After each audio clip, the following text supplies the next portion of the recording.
because most of you are clinicians, but still there are lacunae, there are deficiencies in which we got caught up generally to understand the plexus clearly, and the various uh, variations which we found which make us more knowledgeable about the plexus formation and the distribution of the plexus in the body. So basically the name itself is brachial. So brachial means especially related to arm, but here the brachial plexus is going to distribute itself to whole of your upper limb in the various form of branches through radial, ulnar and median nerve.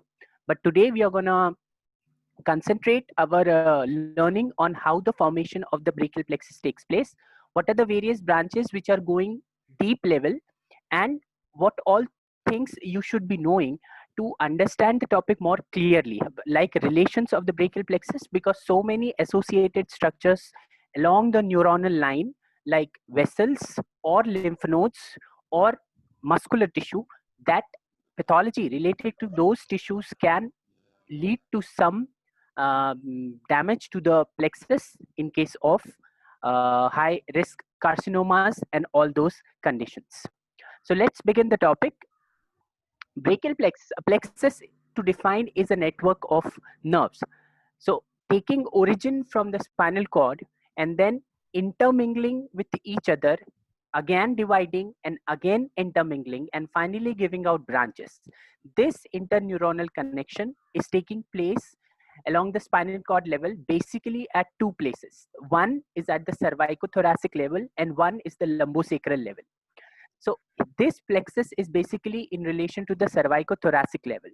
So nerve roots involved. Now, how do you say that these are the nerve roots which are going to form? Because when a spinal nerve is going to come out from the spinal vertebral foramen, so it is going to divide into two rami, a ventral rami and a dorsal rami. Ventral rami is going to come all the way anterior to the chest wall, and dorsal ramus is going to backside of the chest wall. So to define the plexus, plexus is formed by the union of ventral rami of the last four cervical and first thoracic. So last four cervical includes C5, C6, C7 and C8. So C5, C6, C7, C8 and T1 ventral rami, when come in contact with each other, they form this network which is called as brachial plexus. Now the plexus is just formed near the spinal cord. So after intermingling, it is again going to divide and gives out branches. So we can normally call it them branches, but the specific components are there which are need to be given a specific terms for the plexus. So there are 5 components from the root level to the peripheral distribution of the plexus. Starting nearest the spinal cord, we have roots, which are the spinal nerve roots, basically the ventral rami of the spinal nerve roots. Roots will join to form trunks. Then trunks will divide again into divisions. Divisions will again join to form cords. And finally, the cords will divide to give out branches. So basically, these are all branches. But if you make out here that from the starting point, these are divisions and um, joining only. So we can say that these are the various parts of the brachial plexus, or you can say the components of the brachial plexus. Let's have a look at the pic in which you can make out this, a very simplified form of the brachial plexus component. You can see the vertebral column from where the spinal nerve roots are coming out. You can see the dorsal nerve root, dorsal root ganglion. A yellow bulgy mass can be seen. The ventral rami are coming out immediately close to the spinal cord. These are the rami. Then they are forming trunks, divisions, cords, and finally the branches. We will discuss each part in a nutshell. Now, to understand it in a better way, this is a very simplified diagram. You can see the roots which are counting from C5 to T1. Roots combining from C5 and C6, a trunk is formed which is called as upper trunk. Only 2 roots are involved in formation of the upper trunk. C7 continues individually as middle trunk, and C8 and T1 again join to form the lower trunk. So trunks are 3 in number, coming from these 5 roots: upper trunk, middle trunk, and lower trunk. upper trunk formed by the union of C5, C6, middle trunk continuing as a continuation of C7, and lower trunk formed by the union of C8 and T1. Each trunk is now going to give out divisions, that is an anterior division and a posterior division. Here anterior division is shown in the blue color while posterior division is shown in purple color. So you can make out anterior division, posterior division from each trunk is coming out. Now anterior division of the upper trunk and the anterior division of the middle trunk, they are going to form a single cord, which is called as lateral cord. Posterior division of the upper trunk, middle trunk and lower trunk, all the three are joining to form a single cord again called as posterior cord. And the remaining anterior trunk, anterior division gives out a single cord which is called as medial cord. Okay, so these are the cords which are formed. Why these are lateral, posterior, medial? You can partly see here in the picture that a portion of the divisions is included in posterior triangle, while from cords ahead to the branches are included in axilla. So in axilla, there is a vessel which is axillary artery. So in relation to the location of the cords with the artery, the cords are named lateral cord, posterior cord, and medial cord. And finally, from the cords, there are different branches which are coming out and distributing into the upper limb part, that is brachium, antebrachium, and hand. Basic three nerves coming out as branches are median nerve, ulnar nerve, and radial nerve. So we will see those later on. So this was just a concise form. Why we are known to understand these various parts? Because the plexus is partly above the clavicle, partly behind the clavicle, and partly below the clavicle. So understand this, now we will add a clavicle in this diagram and see how the plexus look when we put clavicle in this diagram. So this is a diagrammatic view. You can see that clavicle is seen here, and it is just dividing this brachial plexus into two parts, a supraclavicular part, a retroclavicular part, and a subclavicular part, or subclavicular part. You can use that term also. So basically, roots and trunks are supraclavicular, divisions are retroclavicular, while cords and branches are infraclavicular. This you have to know very properly, because in case of injuries in this neck root level, whether it is a supraclavicular injury or an infraclavicular injury, the presentation in the patient will be different, because various components are being damaged according to the site of the injury. Also, the vessel which is running from the neck root level to the limb, that is to the brachium, which is arising from the arch of aorta on the right side, this is subclavian artery, which is running over the clavicle and then continuing from the clavicle into your brachium, that is axillary artery. So relation of the brachial plexus along with the subclavian and axillary artery also play a very important role, because in case of vascular aneurysm, the size of the vessel may increase and the parts of the plexus may get compressed. So compression symptoms because of aneurysm may be again presented by patients in various forms. So have a look when we add this artery in this part. So you can see that subclavian artery, which is arising from the arch of aorta from brachiocephalic trunk as a part of brachiocephalic trunk is arising. This is the first strip. So till the outer border of the first strip, this is subclavian artery. And from the first outer border of the first strip till in the axilla, this is the axillary artery. And you can nicely see how the supraclavicular, retroclavicular, and the infraclavicular part are in coming relation to these both arteries. So any arterial pathology also plays a very important role in understanding the nature of the lesion. Also, what you have to understand is, in case of neck root area, there is this triangle which is called as interscalene triangle. So interscalene means the muscles which are scaleni group of muscles, that is scalenus medius, scalenus anterior, and scalenus posterior. So the roots and the trunks are emerging between scalenus medius and scalenus anterior. You can see these, which are very important landmark in case a surgeon is going to operate in this area to catch the lesion exactly. Interscalene triangle is playing a very important role in location of the lesion in case of supraclavicular pathologies. And in infraclavicular pathologies, the location and the relations of the part of the brachial plexus in relation to the axillary artery plays a very important role. Otherwise, if the location and relations are not understood, exact level of lesion cannot be understood. Okay, so this plays a very important role. Coming to the next, let us know what are the various branches which are coming out from the brachial plexus. Already told to you, this is again a simplified diagram showing you the 5 components of the brachial plexus, starting from roots, trunks, divisions, cords, and branches. You can remember this as RTDCD. No mnemonic, you can remember it simply like that. So various branches now coming out from the various parts of the brachial plexus.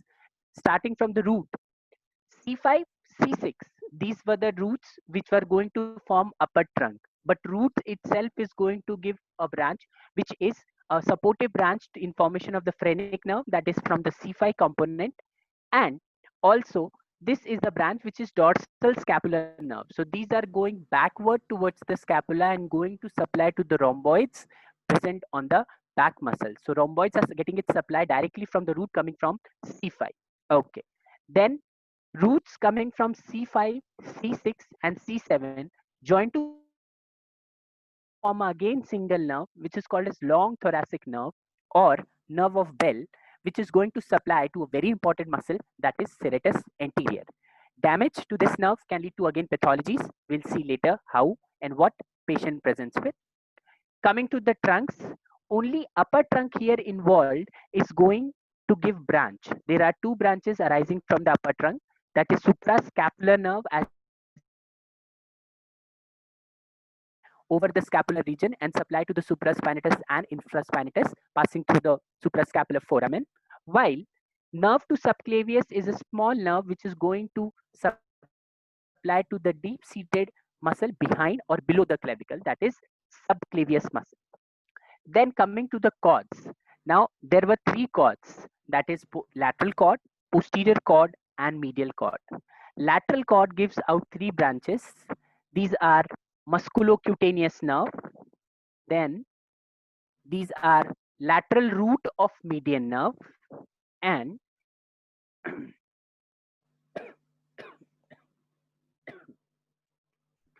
and lateral pectoral nerve. So these are the three branches coming out from the lateral cord of brachial plexus. The mnemonic here you can remember is LLM. First L stands for lateral pectoral nerve. Next L stands for lateral root of median nerve. And M stands for musculocutaneous nerve. These three are going to come. Cell towards the pectoral region.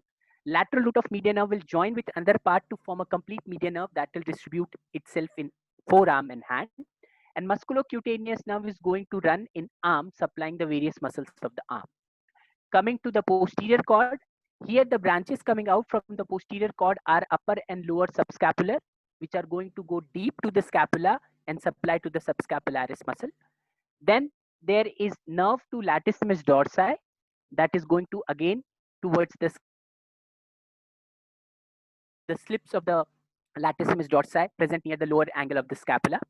Then there is medial root of median nerve. So this will combine with the lateral root of median nerve coming from the lateral cord to form the proper median nerve. So median nerve is coming from two divisions, a lateral root coming from the lateral cord and a medial root coming from the uh, medial cord division. Okay, so these are the things which are going to form the median nerve. And lastly, what we have is the uh, medial cord. Medial cord give rise to medial pectoral nerve. So along with the lateral pectoral nerve, this is again going to distribute itself in the pectoralis major and pectoralis minor muscle. Then we have medial cutaneous nerve of arm, which is going to supply to the medial aspect of the skin of the arm. Medial cutaneous nerve of forearm, in the similar way, the medial side of skin of forearm, and the ulnar nerve. So ulnar nerve is going to get its origin from the medial cord, again running and giving out different branches, particularly in hand. Another important nerves remaining here are radial nerve, which is again a branch from the posterior cord, which is going to distribute itself in arm as well as in hand. And lastly remaining is the axillary nerve, plays a very important role now, because here it is going to supply to the shoulder joint as well as to the muscle which carry out the movements to the shoulder joint, that is deltoid. So these are the, in short, the branches coming out from the cords of the brachial plexus. We can revise it from the lateral cord. It is LLM, lateral pectoral nerve, lateral root of median nerve, and musculocutaneous nerve. From the medial cord, you can memorize our mnemonic is M4U. M4, M, small 4, and U. So what is 4M stands for? 1M is medial pectoral nerve, medial root of median nerve, medial cutaneous nerve of arm, and median nerve, lateral medial cutaneous, medial root of median nerve, and U stands for ulnar nerve. So that is M4U. And lastly, from the posterior cord, we have these 5 branches which can be numerized as ulnar. So ulnar, here don't remember ulnar as a nerve, but here is the ulnar. Ulnar stands for upper subscapular, lower subscapular, nerve to latissimus dorsi, radial nerve, and axillary nerve. So those are the nerves which are going to take origin from the brachial plexus, along with the roots, trunks. This have to be understood. Okay. Then another important or catch point here is the Erb's point. We have seen that there are C5, C6 roots joined to form a trunk which is called as upper trunk. And upper trunk is again dividing into 2 divisions, an anterior division and a posterior division. While again from upper trunk, 2 nerves were arising, that is suprascapular nerve and nerve to subclavius. So the point where these 6 nerves are uniting becomes a very crucial and important point. Union of C5, C6 root coming out of anterior and posterior division from that union, that is from the trunk, and apart from that, suprascapular nerve and nerve to subclavius. So this is a pic which is denoting the Erb's point. You can easily make out C5, C6 root here, divisions of the upper trunk, that is posterior and anterior divisions, and suprascapular and nerve to subclavius. These are the nerves which are going to form a point which is nerve point. Any injury can lead to various varieties of lesions here and presentations in a patient. So this is a crucial point in brachial plexus. Now, understanding the various parts, various branches, various relations of the plexus, there are various ways in which the brachial plexus damage can take place. Most common, 75% in the world, is the vehicular accident, which is going to damage your brachial plexus, followed by sports injuries. The footballers, the rugby players, the volleyball players, the baseball players, they are again prone for brachial plexus injuries.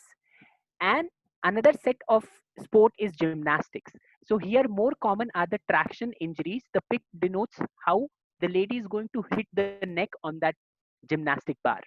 So these are the kinds of injuries which are going to be there for brachial plexus lesions. Keeping this in mind, we have to classify the various parts of brachial plexus injuries. To understand the pathologies more easily, we have a classification for brachial plexus injuries. 2 types of classifications are seen: Lefferts classification and Melisy classification. So we will see the classification step by step. Let us understand Lefferts classification first. According to the Lefferts classification, there are various mechanisms in which again the damage to the brachial plexus can take place. The first part is injuries. So any stab, gunshot injury, war injury, missile injury, these are always very dangerous as they are going to be an open injury to the brachial plexus. Recovery chances are very less, but still, this is one of the mechanism which is under high grade lesion to the brachial plexus.